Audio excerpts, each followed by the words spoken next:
Hi, I'm Adam. And I'm Kara, and this is Crunchy Cozy Games. Welcome. This last year, it's 2024. In 2023, we decided to challenge ourselves by playing through as many board games as we could.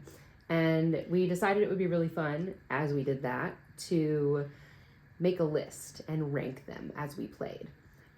We played a lot of games in 2023, and we were so excited about talking about these lists that we thought it would be super fun to share that with all of you. So we're going to give that a go. So we hope you like it and stick around. Yeah, so for this challenge, what we did is we tried to play mostly our collection of games because we've amassed a pretty big collection, which you can see behind Kara and I here. But a large part of what we wanted to do for this challenge is we wanted to keep our lists independent of one another.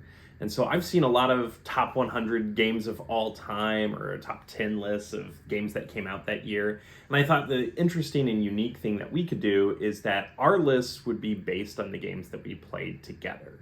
So just about all the games that you're going to see on our list are games that we both played. Mm-hmm. So for the most part, they're going to be featured on both lists. With some slight differences. So I thought the fun thing would be to see like if one game ranked really high for you and really low for me and kind of like what our tastes were combined. Mm-hmm. So over the last year, we played 130 different games and we're just going over our top 100. So if we don't cover one game that you really love or one that you really like, we'd love to know what those games are. So let us know in the comments below. That being said, I think it's probably a good idea to give people like a taste of what kind of games you like. Sure. So my favorite games, I really love a good theme. So, if I'm playing a game and it has a theme that I can really connect with and that I really vibe with, I'm more likely to enjoy it. Mm-hmm. Whereas, something that has really excellent gameplay, but like something that really isn't doing it for me, I'm likely to not like that game as much. Yeah, for sure. I'm definitely a sucker for good art. I think in the modern age of board gaming, it's really important to have some like just killer art. A good aesthetic is going to carry a long way. There are definitely some exceptions to that rule. Absolutely. I mean, I know for a fact that I've got some games on my list that the gameplay just sings. And even though I don't enjoy the actual art or the theme behind it, the game is just so good. We've talked about a couple of those, yeah. And I think one thing that's really important to note before we start going over our numbered lists here is that we have not actually compared lists at all. No, they've been totally secret, kept private on our phones. Mm-hmm. We don't talk about them. We just do reminders of, have you ranked that? Did you rank that? Right. And generally, we talk about games that we play as we play them. We've kept track of it through social media and stuff.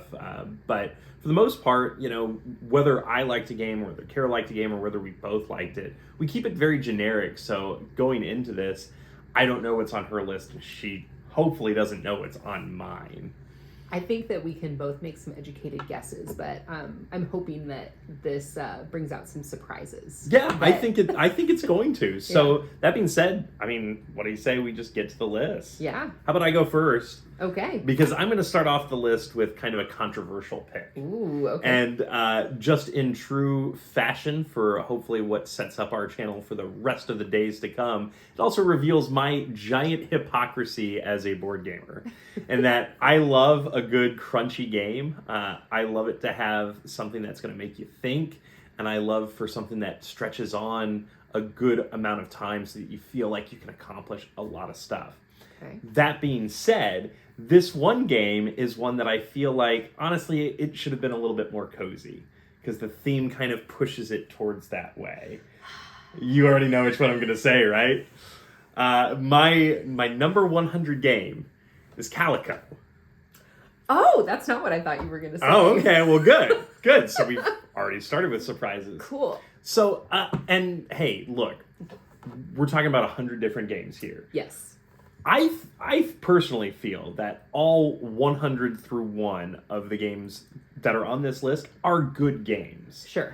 I don't think that there is a bad game on this 100 through 1 list. Yes. Now, that being said, let me talk a little bit about Calico. So, for those of you who don't know, Calico is this fun little puzzly game where you're putting together these hexagons on a player board that is supposed to resemble your quilts. And there's 6 different patterns and 6 different colors that you go through.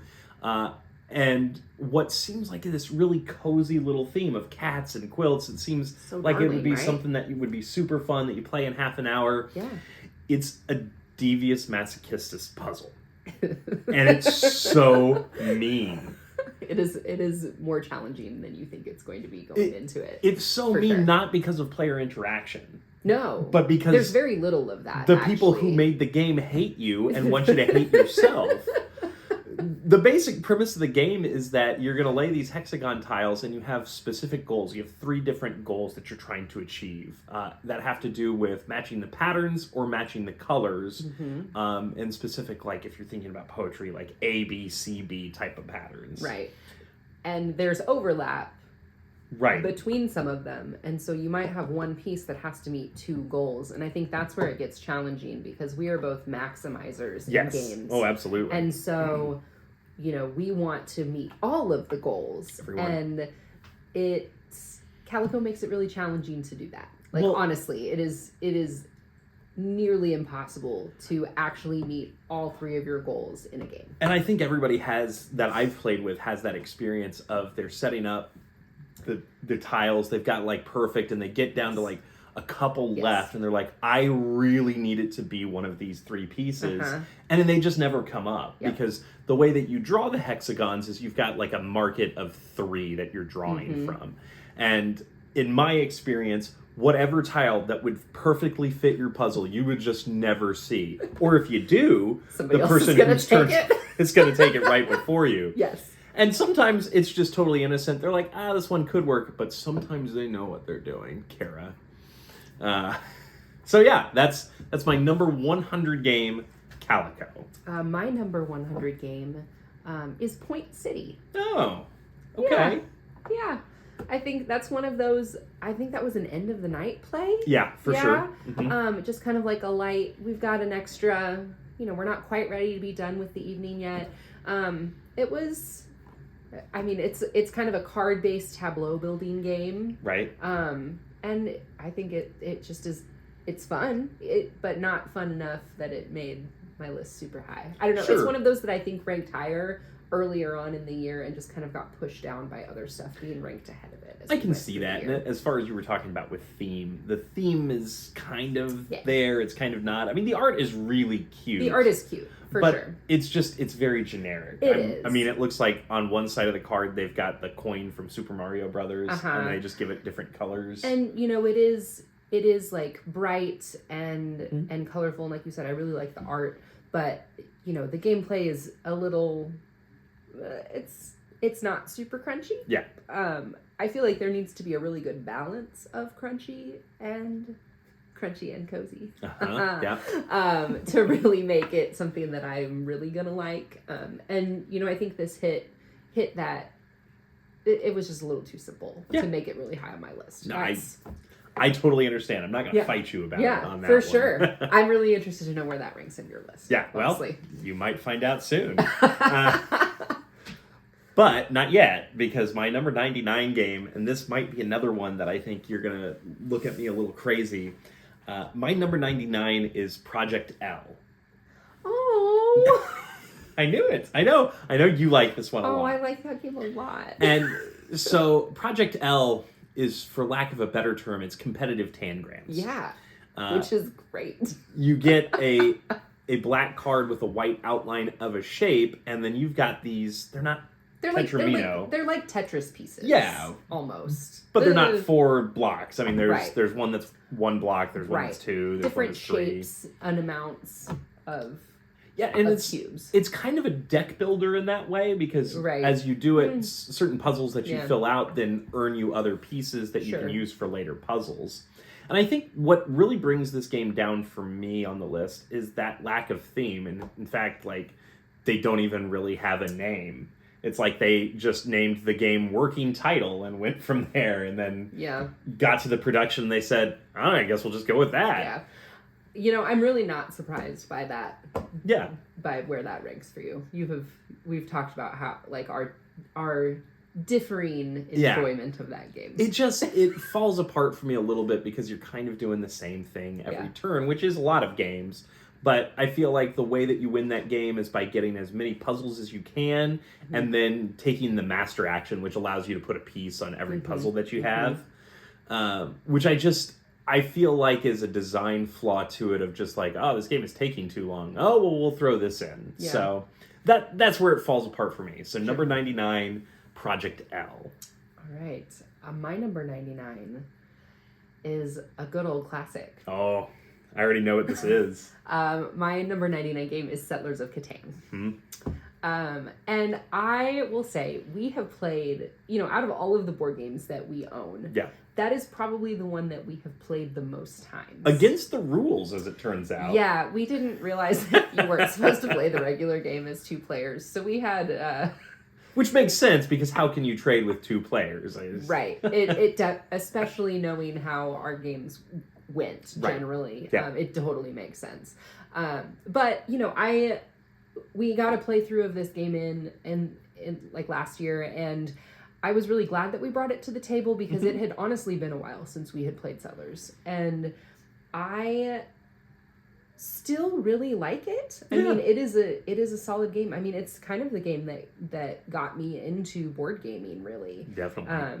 At least as the hobby stands, and it's lower on my list, I think, because that theme has been expanded on. Yeah. And, we have so many... There are better trading games. There are better civilization building games. There are better just, like, Euro games. Whatever category you put that in, there is something else that we have played that just does it better. Catan is the game that you would go to somebody that doesn't play a lot of board games and find it in there. It's like... kind of a monopoly of that era. Yes. It's just like, oh yeah, we used to play this a lot. I'm into board games. Let's play Catan. Well, sure. I mean, I get it. I understand. But there's a whole world of board games that you've yet to discover. It's true. I think Catan is the perfect gateway. Yeah. I'll tell you, it didn't make my list. Oh, it got knocked. Yeah. Interesting. It was... I would say I liked it more than I thought I was going to. Sure. Having played so many different games now. But...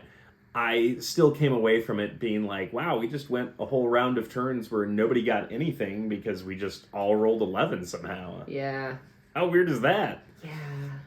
It's one that, if you are somebody that plays a lot of board games and you look back on your last playthrough of Settlers of Catan, like really think about it and like think about where you would rank it. And you might think about what you've done. I mean, you might be surprised at how low it ends up being on your list. I think that definitely surprised me. It definitely has a lot of nostalgia. And I mean, it does. That's true. Every time we go to the store and I see that 3D Catan, I'm always a little bit so cool. It looks so cool. All right. My number 98, actually one of the more recent games that we played, Codenames Duet. Oh, interesting. I don't think that one made my list. And I think that's totally fair. I think Codenames came out and it was like this big rage for a little while. I mean, they have so many different variations of Codenames. There's the Disney one. There's the Disney one. There's just the one that's pictures only, which I think is pretty cool.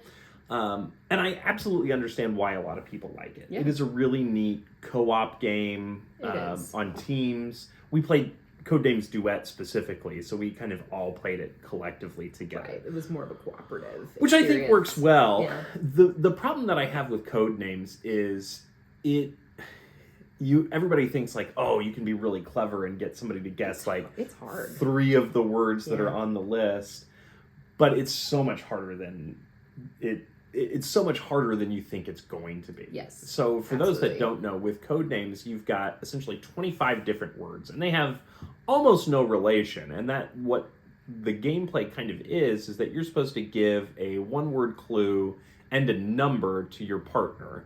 And from that, they're supposed to figure out how many of those words, or which of the words on that grid correspond to the clue that you gave. Well, and the confounding factor is that there are ones that you don't want them to find that will lose you the game, and so you have to be careful that you're not giving something that they would confuse with one of those. Well, and I always find that that's kind of the difficult thing, that the first couple of rounds are pretty smart. You know, you feel really clever, but then almost every time when you throw it to someone else, they immediately make a connection that you're like, oh God, I didn't even think about that. Right. And so I feel like for a game that's clever and kind of fun and more of a party game, it's also just unexpectedly really tense. And I feel like the turns take far too long because of it. Yeah. You spend a lot of time, like, overthinking it. Right. Yeah. So my number 98, Codenames Duet. My number 98 is one that I know did not make your list. Okay. My number 98 is Monstrosity. Okay, yeah. And am I correct? I'll just let everybody know I am not an artist. Also, following directions, apparently I have a problem with. So, Monstrosity is a delightful, it's more of a party game. And in it, somebody picks up a card that has a picture of a monster on it and has 60 seconds to, like, memorize it. Like, you are looking at that card, counting legs and eyeballs and notable features. And then you have 30 seconds to describe it to everybody. I might be getting the times wrong. Don't quote me on those. Who knows? It's been a while since we played this one. But you describe it to the other people at the table, and they have to draw it based on your description. And so, depending on the level of artistry that you have at the table, it can be really, like, it can be hilarious, and it can be awesome. And then you score points based on, you know, how close it is, like your favorite, and then how close it is to the actual card. So I think it's really fun. We have played it with, I think we played it with my family. Yeah. We played it a couple times. We played it with friends as well. I've never won. Which is why it's so fucked up. So I think it's just a really fun game to bring to the table. It is. With people especially people who enjoy things like Telestrations or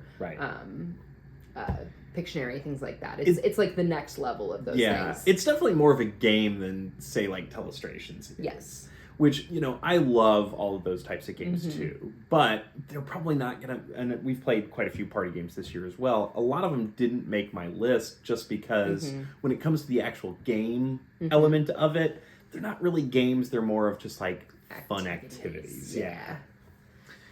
All right.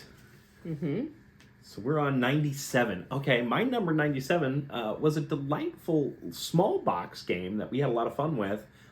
Fox in the Forest Duet. Oh, I enjoyed that one. It's a very charming little game. The board is like maybe 2 index cards put together, and basically you've got a little token that goes to the center of the forest, and every time one person wins a trick, so you sit on opposite ends of each other, that token moves that many spaces towards that person. So you've got these different, I don't remember if they're diamonds or whatever that's on the path that you're trying to collect all of. They're like little gem pieces or something like that. But of course you can't talk with your partner. You just have to kind of hope that they pick up kind of what you're putting down and think about what cards they've got in their hand and what you must have in your hand then. So it's a delightful little game. It's very cute. It would be perfect. I've talked about this, like a game that you could take on a plane and maybe play that. But, you know, it's not a ton of depth to it. Once you get the card trick taking aspect for it, it becomes a little bit easier. Right. But yeah, it's delightful for what it is. Yeah. So that's my number 97, Fox in the Forest Duet. My number 97 is Mythic Mischief. Oh, now I'm offended. Really? Okay. This is another one that I think was just kind of a victim of the way that we did these lists. In that it is so unique. It is. That, you know, as I'm ranking games, one of my strategies was finding something similar on the list and saying, did I like this more or less than that? And there's nothing that we have that is like Mythic Mischief. No. And so I think it just got overlooked in my listing a lot. And I didn't do any editing at the end of this. It's just kind of straight like how I ranked things. I'm glad that from what it sounds like you're acknowledging that you've made a mistake. It's a really good game. It's a great game. I mean, as you said at the beginning of this, I mean, there's not really anything that we've played that is on these top 100 lists that is bad. Right. Like, there are so many games out there, and the ones that we played are excellent for the most part. Yeah. So Mythic Mischief, really interesting. Your monster is locked in a library, and you're trying to sneak away from the librarian. I don't remember. The Tome Keeper. The Tome Keeper. Yeah. It has really really darling pieces. Mm-hmm. The factions are based on, like, there's vampires and there's ghosts, and I don't remember all of them, but I'm trying to remember, what did you play as? The zombies, maybe? Zombies, okay. Yeah. Which they all are, not only are they like fun factions, but like the vampires are all like your goth kids, and I think the zombies were like the burnout skater kids, that type of thing. It's really cute. You'll hear more about it later on. Well, and it's one of those that I think we backed the upcoming Kickstarter for the... Yeah, I wanted all of it. It's new factions, new monsters. I'm on board. I remember having a really good time playing it. I don't know how it ended up this low in my list, but here we are. Also, the trolls are the theater kids, and that's beautiful. So 97, Mythic right. Mischief. 97, Mythic Mischief. Definitely way too low. 96 for me, Dinosaur Island. Oh, really? So. Really? I love dinosaurs. I think Kara loves dinosaurs. Yeah. So when I first heard about this game of like essentially creating your own Jurassic Park, I was totally on board. Now, I said Dinosaur Island and not Dinosaur World. And Dinosaur World didn't make the list. Did not make my list. That doesn't surprise me. I'm surprised that both of them are that low. Well, so, in another playthrough for it, there are just better types of games where you are managing a park of animals. So, that's again, fair. You'll hear about that later. That's totally fair. Dinosaur Island, I think, is the better of the two games. But I will say, I hate the art style in this one. The like neon pink, kind of 80s vibe to it. I just don't like it. Interesting. But what I do love about it is that there's all those unique phases. In phase one, you're gathering up the DNA, and then the next phase, you're going to the market and buying different cards. Maybe they're employees or actions, and then you actually take your actions on your board using your workers. Yes. And then after that, you go to the park phase, where you're reaching in the bag, the drawing and it's random. Out of the meeples is, and the heartbreak that you have when you pull out the pink hooligans. And I'll tell you what dropped it down on my list is because I've always enjoyed this every time we played. For the first time, we played the long game. And what's really cool is that the game gives you different objective options. You've got a short game, a medium-sized game, and then a long game. And depending on what you choose, those objectives that you have to complete to finish the game, they're more in depth. Right. And so we played a long game for the first time. That's true. With 4 players. We usually have done short games or medium games.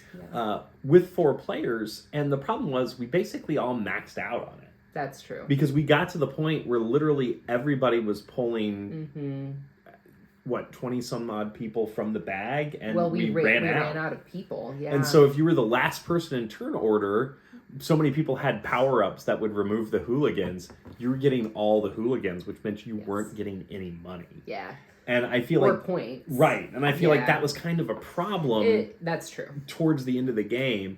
And that was really disappointing. And that was something we didn't know prior to this playthrough because we had never played it with that many players and that long. Right.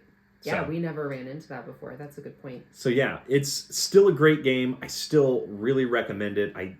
I might be crazy. I think we are in the minority of people that recommend Dinosaur Island over Dinosaur World. Yeah, I think that there are some things that they fixed in the reimagining in creating Dinosaur World, and some things that were just kind of misses for me. Yeah, I totally agree. So yeah, my number 96, Dinosaur Island. Okay. My number 96 is Pandemic. Ooh, okay. Yeah.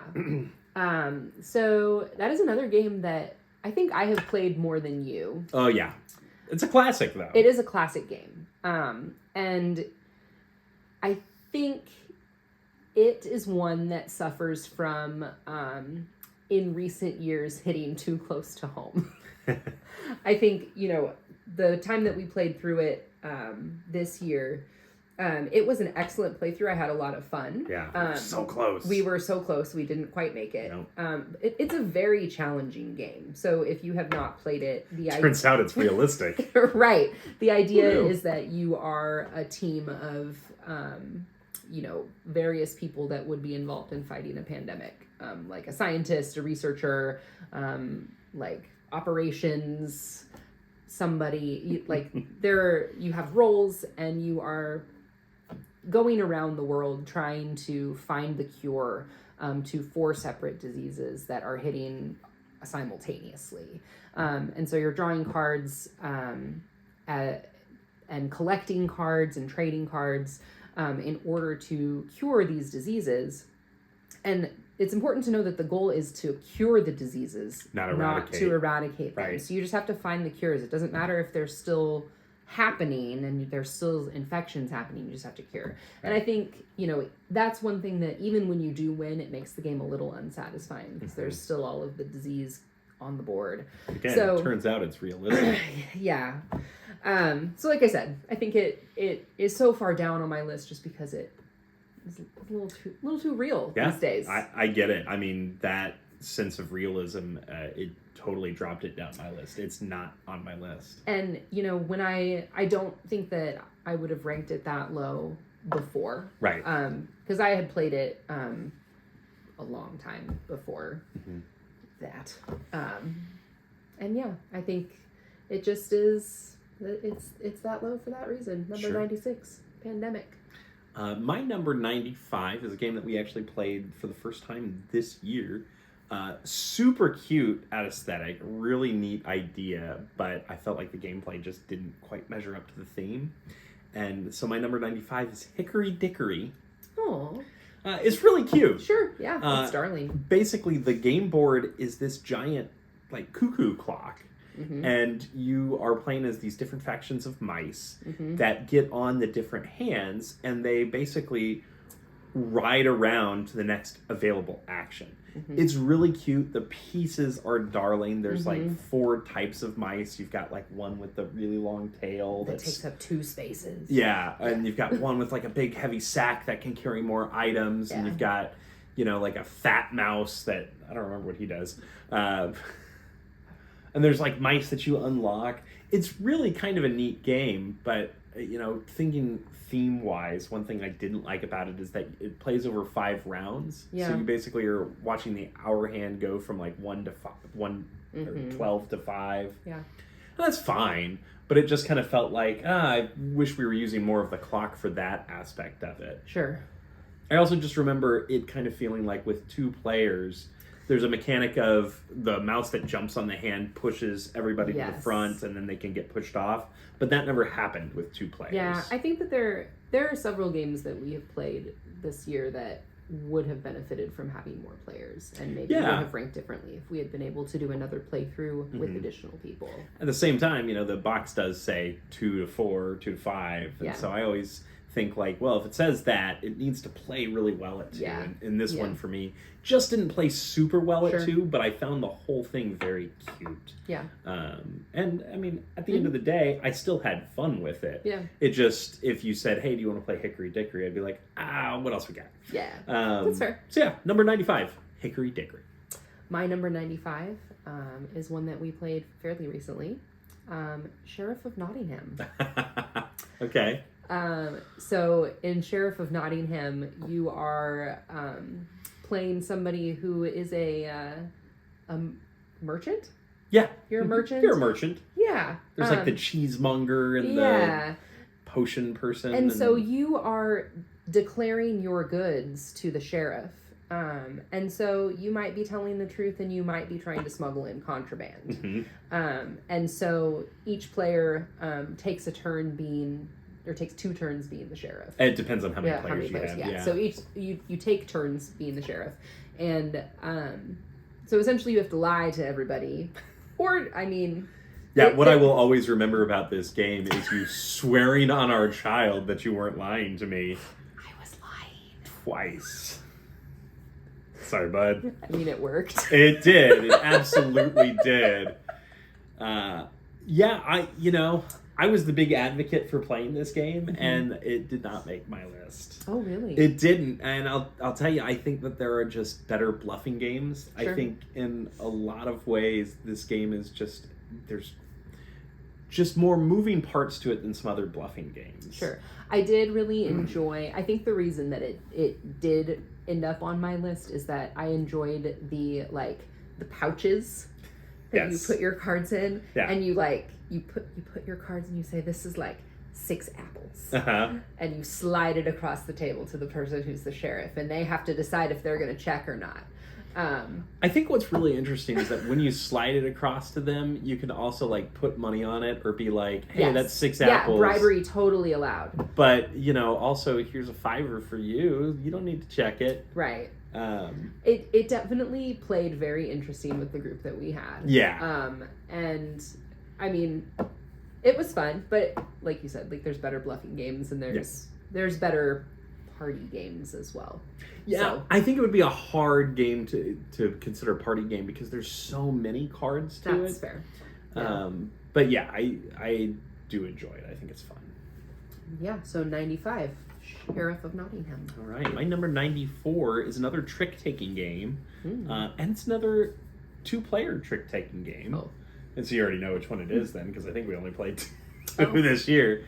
But it's a game called Sail. So in Sail, again, it comes in a really small box because it's a fairly simple, easy to play game. And players sit on either end of the table, and you're basically moving a ship across the board, avoiding rocks and avoiding the Kraken. The Kraken tentacles. And so you've got these different suits of cards that you're pulling. You're basically doing your regular trick taking. So if I win a trick, the ship comes towards me. If you win a trick, it goes towards you. But only certain cards that win the trick will actually move the ship forward across the board. And in different, there's specific ways that it moves as well. Yeah. And then there's also an interesting little mechanism in the game where every round, because you have 3 or 4, I think it's 5 actually, now that I'm thinking about it, 5 rounds to get to the objective or you lose. And every round that finishes, you take cards out of the deck and add them to the Kraken deck. And so it basically makes it for a smaller thing, but you can do damage to the Kraken to then get some of those cards back. Yeah. So yeah, you're managing a lot of different things there, and again, it's one of those very low communication. Yeah. But yeah, I enjoyed it. It's very cute. Another great game that you could just bring on a plane, for instance. I would maybe not play it on a plane because it would be good for the pieces are pretty small. It would be good for bringing to a hotel.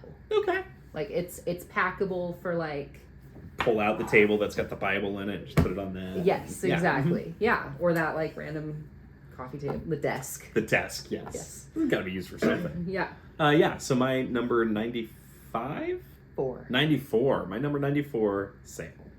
My number 94 is King of Tokyo. Oh, wow. Okay.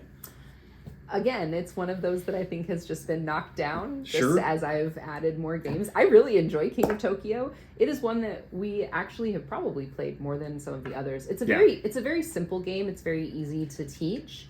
It's like Yahtzee but with other stuff going on. Thank you. Don't tell my sister-in-law. It's a more interesting Yahtzee that has the added. Has some added competition elements to it. You're taking over Tokyo as the oh gosh, what's the term for the big guys? Kaiju. The kaiju, yes.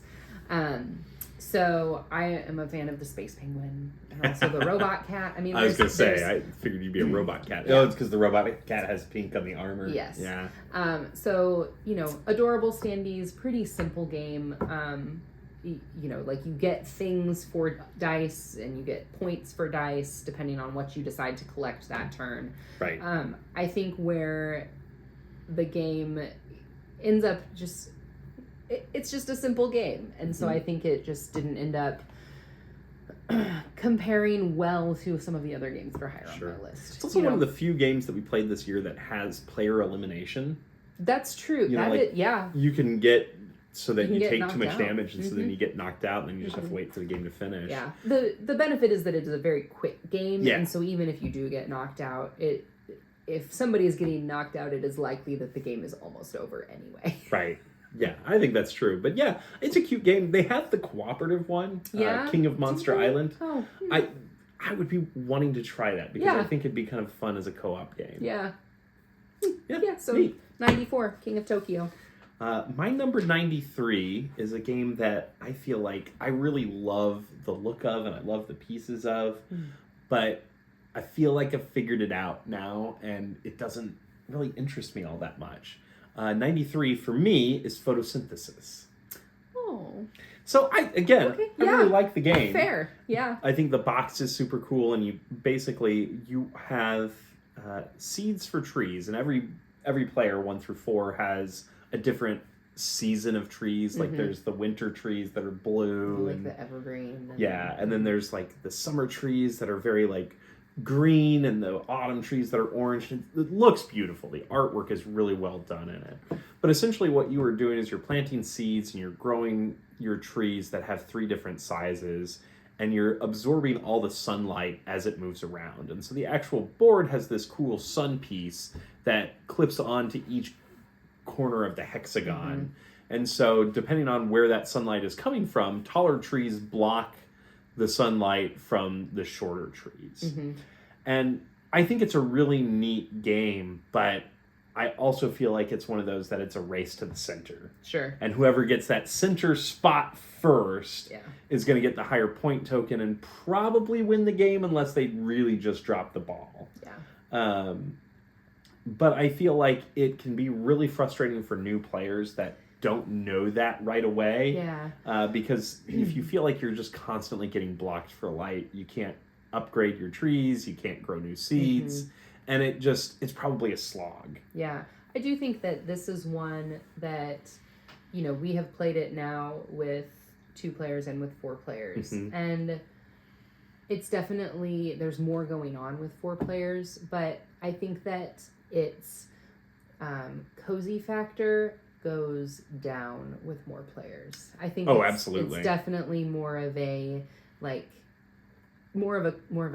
casual cozy game feel when it's just 2 people, because there's less direct conflict. And where the crunch factor really comes in with this game is knowing when to harvest your tree. Yes. To say like, okay, so as the sunlight goes around the board, I'm going to have 3 turns where I'm going to get the maximum sunlight from this. But after that, I'm not going to get much from it, so just cut my losses and plant new trees. Well, especially because you only have 2 of those big trees, and so you have to really there is a lot that's going on in that game. It is very strategic. And the other interesting mechanism behind that game that I think is really tough for new players is that if you don't have an empty space on your player board when you pull something back, you lose it for the rest of the game.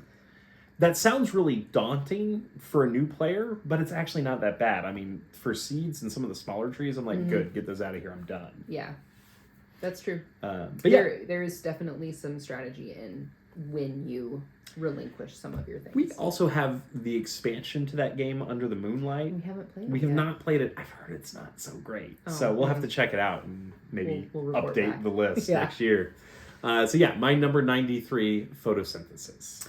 My number 93 is Monikers. Really? Okay. Yeah. We played that very recently. I really enjoyed it. Generally, the party type games are very low in my ranking. I think that's fair. Just because I think that as you look at, it's so hard to compare something like Monikers to something like Pandemic. Yeah. Like, how do you compare those things? They're so different. Monikers might be the thing you played during a pandemic. Right. So in Monikers, You are playing with the same deck of cards, and you are on teams. And there's 3 rounds. The first round, you are giving just whatever clues you can to get your partner or your team to guess your card without saying the word. So whatever you can think of. And the play goes around, everybody takes a turn giving clues until the whole deck is done. Then the next round starts, and you're playing with that same deck, and you can only give 1-word clues. And so do you remember what other people said? What was the thing that got people to guess it? That's what you need to do. And then after all of the cards are done in that round, you shuffle them back together, and then it's charades. Yeah. Yep. And so, of course, incorporating all of the clues that you've given. So, you Right. know, there may not be a good clue for 100 duck-sized horses, but somebody might have given a good 1-word clue for that, and then you can act that out much easier. right. So, I had a really fun time playing Monikers. Yeah. And it probably ranks higher than most of the party type games. Yeah. And it made it up on my list. Yeah. I definitely like Monikers a lot. I think it might be my favorite party game, but I Sure. think it is a true party game in that when you have larger teams, I think it's more fun. Sure. Yeah, we were only playing in teams of 2. Yeah. So I would be interested in playing it with 6. Yeah, for sure. Yeah. We'll make that Yeah, happen. so 93 Monikers. All right, my number 92 is a roll and write game, Okay. which, you know, I think this, at least for me, this was the first time that we played roll and writes. And I really enjoyed it. It's a kind of just a simple game. My number 92 is Railroad Inc. But in Railroad Inc., you've got a grid of squares that you are plotting a railroad and other roads in this grid to basically connect all the different connections on the outside of the board, but then also do certain things. Like if you add a station, then you might get to play an additional die face, which is really cool. But you basically shake up a handful of dice, you roll them, and whatever pattern is on the dice, that's what you try to put somewhere on your board. I don't remember if you have to put it adjacent to one that you've already done or not. I don't think in this one you do. Some you do, but not in this one. I liked it a lot. I think it's a very pleasant game. It's certainly kind of a fun little puzzle to sit around and figure out. I will say that the detractor for me is the actual writing of it. In that I love to write. For a lot of roll and writes, that's a challenge. Yeah. I love to write, and I think I've got good cursive handwriting, but straight lines, I mean, my hand just kind of shakes a little bit, and so then I'm looking at my board and being like, wow, I was hit by an earthquake, I think. So that's a little frustrating for me. I would rather have like a tile that slots in so all the lines are neat and cozy. But yeah, it's enjoyable. Number 92, Railroad Inc. My number 92. You're looking at me like I'm going to be offended. I don't think you're going to be offended. Okay. I think you might be surprised. All right. My number 92 is Mysterium. I'm really surprised it's this low. Yeah. Wow. I don't know. Is it because we make fun of you for being a bad ghost? So that might be part of it. Okay. I'm really not good at giving the clues, being the person that is behind the divider. Yeah. I enjoy playing Mysterium. We've played it a lot. We have played it a lot. It is a favorite in my family. But, you know, it just is not as good as some games that we have. Yeah, I think that's fair. I really enjoy Mysterium. The art is so good. The art is so cool. So good. Every card is kind of like this weird, like, dreamscape almost. I mean, it's got all sorts of strange imagery on there. Like they might have a mouse dressed as a knight fighting an elephant on a thimble. It's all just, it's very transcendental. I mean, it's just wacky, and it just seems like they're pulling it from something. So challenging. It is. On both sides of it. Well, because from the ghost's perspective, you have to give clues for the murderer, then the room, and then the murder weapon, using these cards, which you only get to draw 7. And then from those 7, you get to kind of dole those out to people. And so somebody might get a card that you're just tossing out there so you can get more cards. Mm-hmm. And then they're starting to make all these connections of like, oh, this one's black and white, so it must be this maid because she's wearing black and white. And really, you know, the connection that you were making was even more basic, or it might be a throwaway card. Yeah. But of course you can't say anything. Can't say anything. Yeah. I think that's another thing that makes that one not rank super high on my list, is that the idea that there's somebody that can't communicate with anybody else at the table is just, I mean... My favorite aspect of that game is holding on to all the cards that you're like, how did you make this connection? Yes. And then getting that from that is very the ghost fun. player at the very end to like go through it and tell me what your thought process was. That's very fun. Yeah, so 92, Mysterium. All right, my final one for today. My number 91 is a game I really, really wanted to just adore and love, but I think in practice they maybe added too many mechanics for it, and I just realized now that I'm starting the list with cats, and I'm also ending the list with cats today. Oh no! My number 91 is Isle of Cats. I really like Isle of Cats. I think it's fun. Where it falls apart a little bit for me is in the lesson aspect of it, of each round. Sure. So it's a really fun polyomino game where you're basically putting these cat tiles into your boat, and to attract the cats you've got to pay fish to attract those. You've got one pile of cats that's 3 fish and one pile of cats that's 5 fish. And so you're kind of managing both of those things, but of course, you know, you're tasked with filling this whole boat. Mm-hmm. And all the cats have different shapes.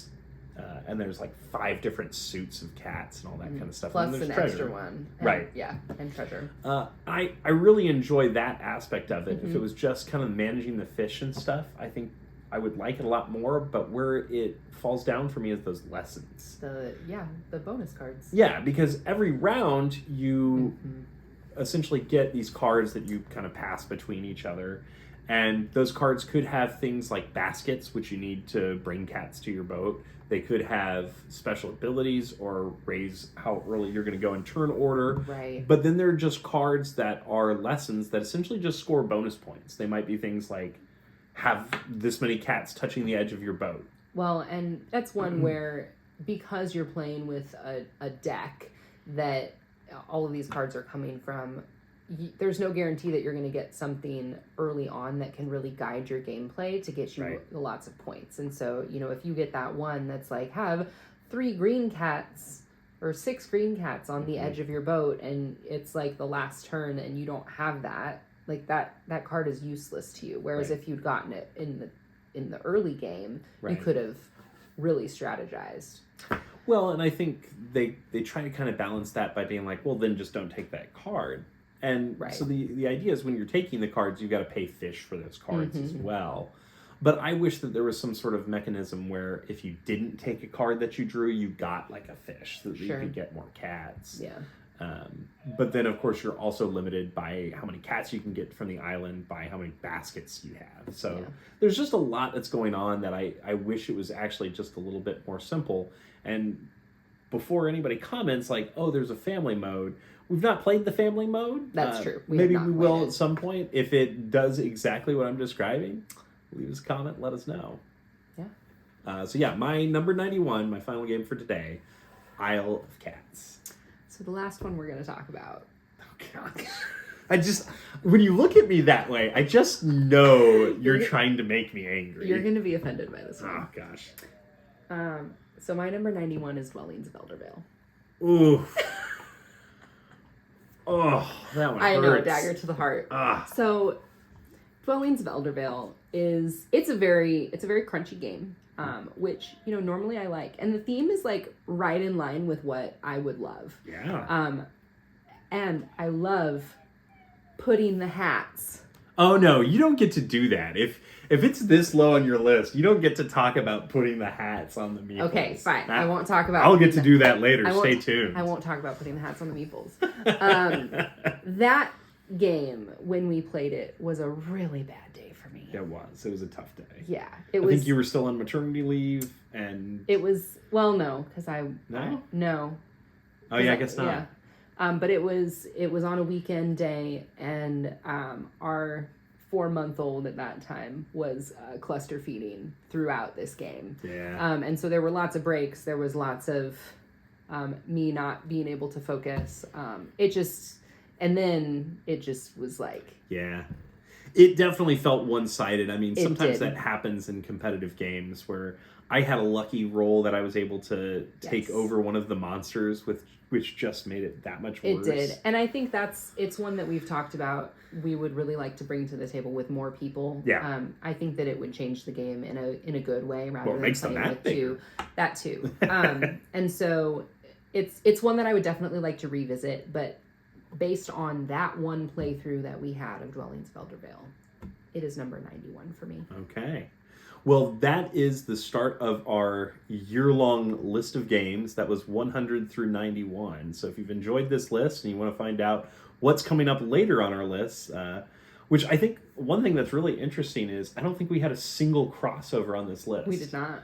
So that's really interesting. I mean, you're going to hear some of these games come up again, but in a more positive light. I'm really excited to see if we have any that end up in the same number. Yeah. I don't know. That would be wild. There's 100 possibilities, Kara. So if you want to find out if we have any more crossovers or if we end up with any games in the same number, be sure to like and subscribe to the channel, and we'll alert you when the next video is up.